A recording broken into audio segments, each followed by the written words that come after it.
அனைவருக்கும் வணக்கம். விழுப்புரம் மாவட்டத்தில் புயலால் பாதிக்கப்பட்ட மக்கள் தங்களுக்கான அடிப்படை வசதிகளை கூட அரசு செய்து கொடுக்கலன்ற ஆதங்கத்தில் சாலை மறியலில் ஈடுபட்டிருந்தாங்க. இதுக்கான பேச்சுவார்த்தைக்காக அமைச்சர் ஐயா பொன்முடி அவர்கள் சென்றிருந்த போது அந்த மக்கள் ஆதங்கத்தில் ஐயா பொன்முடி அவர்கள் மீது சேற்றை வாரி இறைச்சிருந்தாங்க.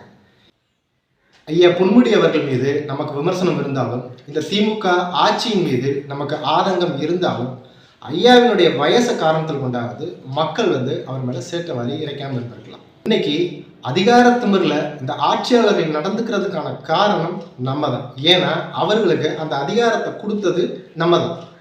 எப்படி இன்னைக்கு ஆதங்கத்தில் மக்கள் சேற்றை வாரி இறைச்சாங்களோ அது போல தான் எந்த கட்சி ஜெயிக்கும்னு நினைக்கிறாங்களோ நம்புறாங்களோ அந்த கட்சிக்கு வாக்குகளையும் வாரி இறைக்கிறாங்க. எப்படி சொல்றேன்னா, ஒரு வெல்லக்கூடிய கட்சிக்கும் இரண்டாவது மூன்றாவது வரக்கூடிய கட்சிகளுக்குமான வாக்கு வித்தியாசம் பார்த்தீங்கன்னா கிட்டத்தட்ட 1,00,000 வாக்குகள் இருக்கு. அப்போ பெரும்பான்மையான வாக்கு வித்தியாசத்தில் ஜெயிக்கக்கூடிய இந்த ஆட்சியாளர்களுக்கு என்ன தோணுதுன்னா, இதில் பாதி வாக்குகளை இழந்தால் கூட நம்ம வெற்றியை யாராலும் தடுக்க முடியாதுன்ற ஒரு அசட்டு நம்பிக்கையில தான் இந்த மாதிரியான செயல்களில் அவங்க ஈடுபட்டு இருக்காங்க.